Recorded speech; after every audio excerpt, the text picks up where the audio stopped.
മിനാട്ട് 14-ാം രാവ് season 3 powered by flexi and hot pack. ഇന്നത്തെ എപ്പിസോഡിലെ ലാസ്റ്റ് പെർഫോമൻസ് ആണ് അടുത്തതായി. അതിനായി നമുക്ക് വേദിയിലേക്ക് സ്വാഗതം ചെയ്യാം ഷൈജ.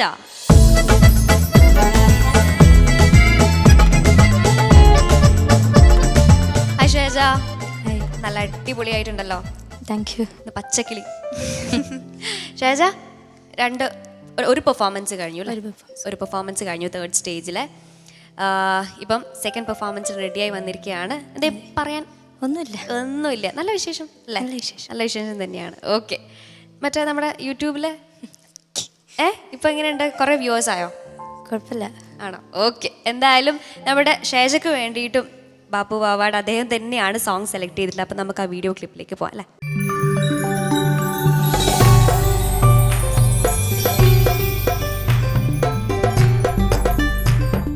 രചനാപരമായി അത്ര ഉത്കൃഷ്ടമെന്നോ വ്യത്യസ്തമെന്നോ ഒന്നും അവകാശപ്പെടാനില്ലെങ്കിലും ഈ പാട്ട് ആ കാലത്ത് വലിയൊരു ഹിറ്റായ പാട്ടായിരുന്നു. KG മർക്കോസ് ചേട്ടൻ പാടിയ പാട്ടാണിത്. അമർ നൗഷാദ് കണ്ണൂർ അദ്ദേഹം ചിട്ടപ്പെടുത്തിയ അതാണ് ഈ പാട്ട്. ഒരു കല്യാണപ്പാട്ടിൻ്റെ മൂഡ് എന്ന് പറയാവുന്ന രീതിയിൽ പൊട്ടിച്ചിരിയുടെ മാല കൊരുക്കുന്ന എന്ന പാട്ടാണിത്. അപ്പോൾ ആ കാലത്ത് നമ്മൾ പ്രതീക്ഷിക്കാത്തതാണ് പലപ്പോഴും ജനങ്ങളെ സ്വീകരിക്കുകയും ഹിറ്റായി മാറുകയും ചെയ്യുക എന്നുള്ളതിനൊരു ഉദാഹരണമാണ് ഈ പാട്ട്.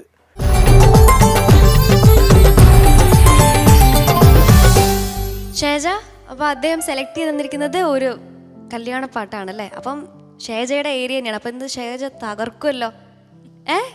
നന്നായിട്ട് പ്രിപ്പയർ ഒക്കെ ചെയ്തിട്ടല്ലോ. ഓക്കെ. ഔക്കാ പാടിക്കോളൂ. റെഡിയല്ലേ? ഷെയറായിട്ട് പാടണം കേട്ടോ. Thank you Aukkakka. അപ്പം തകർത്തോളൂ. All the best.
ഷൈജ, നല്ലൊരു ഓളമുള്ളൊരു പാട്ട്, നല്ല രസമുണ്ടായിരുന്നു.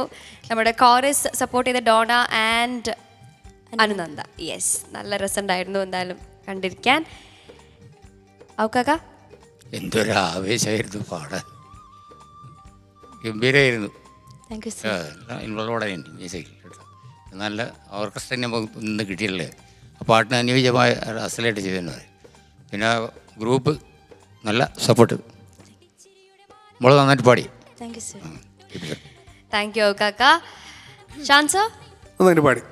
Thank you sir. നമ്മളിത് എപ്പോഴും പറയുന്ന പോലെ അതൊരു ഓളത്തിലങ്ങ് പോയി എന്ന് നമുക്കിപ്പോൾ തേർഡ് സ്റ്റേജിൽ നമുക്ക് പറയാൻ പറ്റില്ല അല്ലേ. നമ്മളത് ടൈറ്റ് ആയിക്കൊണ്ടിരിക്കില്ല. അപ്പം എല്ലാ സ്റ്റേജിലും ഇപ്പോൾ ഫൈനലിലാണെങ്കിലും ഫൈനലെത്തിയിട്ട് ഇങ്ങനെ ഒരു പാട്ട് പാടിയാൽ നമ്മൾ അതാ ഓളത്തിലങ്ങ് പോയി നമുക്ക് ഫൈനലിൽ നമുക്ക് പറയാൻ പറ്റില്ല അല്ലേ. കോമ്പറ്റീഷൻ ടൈറ്റ് ആയിക്കൊണ്ടിരിക്കുമ്പോൾ അതിൻ്റെ ക്രൈറ്റീരിയ ബാക്കി കാര്യങ്ങളൊക്കെ മാറുന്നുണ്ട്. ഇത് ശരിയാണ്, മോളുടെ സെലക്ഷൻ അല്ല, വേറൊരാൾ സെലക്ട് ചെയ്യുന്നത്, നമ്മൾ പാടുകയാണ് ചെയ്യുന്നത്, അത് എക്സിക്യൂട്ട് ചെയ്യുകയാണ് ചെയ്യുന്നത്. അപ്പം ഇടയ്ക്ക് കുറച്ച് പ്രശ്നങ്ങളുണ്ടായിരുന്നു. ഈ ഒരു പ്ലാൻ സ്പീഡിൽ വരുമ്പോഴുള്ള പ്ലാൻ കടകടാന്നുള്ള ആ ഒരു പ്ലാൻ്റെ ഡ്രോപ്പ് ഇടയ്ക്കിടയ്ക്ക് ഇങ്ങനെ വന്നുകൊണ്ടിരുന്നു. അപ്പം ഞാനതാ പറഞ്ഞത്, നമ്മളിപ്പോൾ ശരിക്കും ഇപ്പം കുറച്ചുകൂടെ ചെവി ട്യൂൺഡായിട്ടാണ് കേൾക്കുന്നത്. അപ്പം നമുക്ക് അതൊരു ഓളത്തിൽ ഷേജ സാധാരണ പാടുന്ന പോലെ ആ ഓളത്തിൽ അങ്ങ് പോയി 30-30 എന്ന് നമുക്കിപ്പോൾ പറയാൻ പറ്റില്ല. കാരണം കോമ്പറ്റീഷൻ ടൈറ്റായ ഒരു സ്റ്റേജ് ആയതുകൊണ്ട്. അതുകൊണ്ട് ഈ ഓളത്തിൻ്റെ ഇടയിലും പിച്ചിങ്, ടൈമിങ്, ലിറിക്കിൻ്റെ ക്ലാരിറ്റി, ഈ വക സംഭവങ്ങളൊക്കെ ഉണ്ട്. എനിക്ക് ലിറിക്ക് ഒന്നാമത് ആ ഫസ്റ്റ് പല്ലവി പോർഷൻ അതെന്താണെന്ന് എനിക്കിപ്പോഴും ഒരു പിടിയും കിട്ടുന്നില്ല. പക്ഷേ അത് ഈ പറഞ്ഞ പോലെ കുറച്ച് ക്ലാരിറ്റി ആവാമായിരുന്നു. പിന്നെ അതുപോലെ ഒരു ലിറിക്ക് വരുന്നു, പിന്നെ സെയിം ലിറിക്ക് തന്നെ ബേസ് പാടുന്നുണ്ട് അല്ലേ. അപ്പം അങ്ങനെ കുറേ വേരിയേഷൻസ് ഒക്കെ അതൊക്കെ ഷേജ ഹാൻഡിൽ ചെയ്തിട്ടുണ്ട്. കുറച്ചുകൂടെ ഒരു ഫിനിഷിങ്ങിൻ്റെ ഒരു പ്രശ്നമുണ്ടെന്ന് മാത്രമേ ഉള്ളൂ. Okay, thank you Shansa. രണത്ത, പെണ്ണിന്നിത മാരൻ വരുന്നേ, അതൊന്ന് പാടി, അത് മാത്രം പാടി തന്നാൽ മതി. പെണ്ണിന്നിത മാരൻ വരുന്നേ, അതൊന്ന് പാടി. പെണ്ണിന്നിത മാരൻ വരുന്നേ,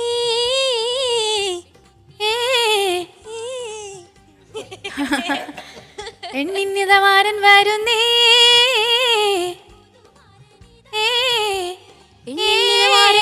ഒരു മിനിറ്റ്, അത് പാടി.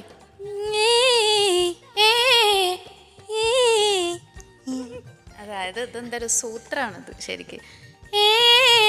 ഒന്ന്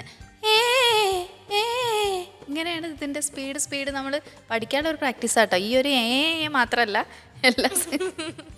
എല്ലാ സംഗതികളുടെയും അത് എന്താ വെച്ചാൽ ആദ്യം സ്ലോ. നമ്മളിപ്പോൾ മോള് ഷാജ പാട്ട് പഠിക്കുന്നുണ്ട്. അപ്പോൾ കർണാട്ടിക് നമ്മൾ 1ാം കാലം 2ാം കാലം 3ാം കാലം അങ്ങനെ പറയില്ലേ, അത് തന്നെയാണ് ശരിക്കും ഇതിലും സംഗതി പതുക്കെ. അപ്പോൾ അത് വരുന്നിടത്ത് എല്ലായിടത്തും എനിക്ക് തോന്നണം ഒന്ന് നമ്മൾ അതിന് തെറിച്ച് പോയിട്ടുണ്ട്. അതാ ഞാൻ ആ ഭാഗം. മറ്റേത് സ്പീഡ് ഇങ്ങനെ വാക്കുകളാണ്.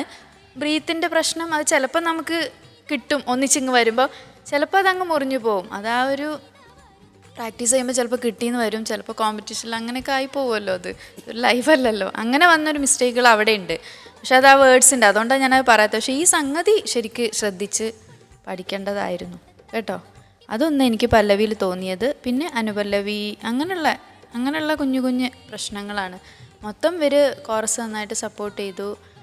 മൊത്തം നമ്മൾ നോക്കുമ്പോൾ നല്ലൊരു അടിച്ചു പൊളിക്കുന്ന ഒരു ഒപ്പന, നല്ലൊരു പാട്ട് അതന്നെ. പക്ഷേ കോമ്പറ്റീഷൻ ലെവലിൽ നോക്കുമ്പോൾ കുഞ്ഞു പ്രശ്നമുണ്ട്. അത്രയേ ഉള്ളൂ കാര്യം കേട്ടോ. Thank U രണത്ത. ഫൈസൽ മാഷ്. ബാപ്പു അവാർഡ് മാർക്കോസ്, നമ്മുടെ കണ്ണൂർ നൗഷാദ്. എനിക്ക് ഈ പാട്ടിൻ്റെ കാര്യത്തിൽ തോന്നിയത്, പണ്ട് മാപ്പിളപ്പാട്ടിൽ ഇതേപോലെയുള്ള അവക്കൊക്കെ അറിയാം, പിന്നെ പീർക്കായുടെ ഒക്കെ കുറേ കല്യാണ പാട്ടുകൾ വന്നിരുന്നു. പഴകേറുന്നോളേവ, നമ്മുടെ പൂക്കൾ വിരിഞ്ഞു നിൽക്കും, അങ്ങനെയുള്ള നമ്മുടെ പടവാള്.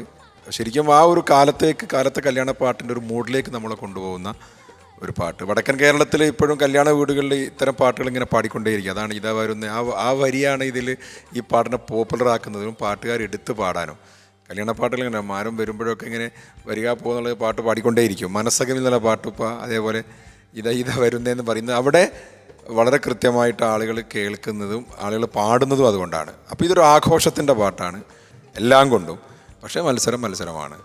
അതാണ് അവിടെ കല്യാണത്തിൽ അല്ല, ഇവിടെ ഞങ്ങൾ 3 പേരാണ്, 4 പേരാണ് എന്നുള്ളതാണ് ഒരു വ്യത്യാസം. അപ്പോൾ അതുകൊണ്ട് അതുകൂടി ശ്രദ്ധിച്ച് ഇങ്ങനെ മത്സരത്തിന് പാടുമ്പം അതുകൂടെ ശ്രദ്ധിച്ച് നമ്മൾ പാടാൻ ശ്രമിക്കണം. ഫാൾട്ടുകൾ വരാതെ പാടാൻ ശ്രദ്ധിക്കണം, പ്രത്യേകിച്ച് ഈ ഒരു സ്റ്റേജിൽ. ഏതായാലും മോൾക്ക് പറ്റിയൊരു പാട്ടാണ് സെലക്ഷനിൽ കിട്ടിയത്. പക്ഷേ അത് കുറച്ചുകൂടി ശ്രദ്ധിച്ചാൽ മതി കേട്ടോ. ഓക്കെ, താങ്ക് യു ഫൈസൽ മാഷേ. അപ്പം ഷൈജ, നമുക്ക് മാർക്സ് അറിഞ്ഞാലോ? ഷാൻ സർ 26. 26 on 30. ഫൈസൽ മാഷേ 26. again 26. രണത്ത 25.5. 25.5 on 30. ഇനി out of 10 Aukkakka 8.5 mark. 8.5. Thank you Aukkakka. Shyja, അപ്പോൾ കൺഗ്രാറ്റുലേഷൻസ്, 86 out of 100. കുഴപ്പമില്ലാത്ത നല്ല മാർക്സ് തന്നെ കിട്ടി, നല്ലൊരു കാര്യം തന്നെ. എന്തായാലും നമുക്ക് വരുന്ന പെർഫോമൻസ് ഇനി മൂന്നാമത്തെ ഈ ഒരു ഘട്ടത്തിൽ ഒരു പെർഫോമൻസും കൂടെ ഉള്ളൂ, അതും ഉഷാറാക്കണം. All the best.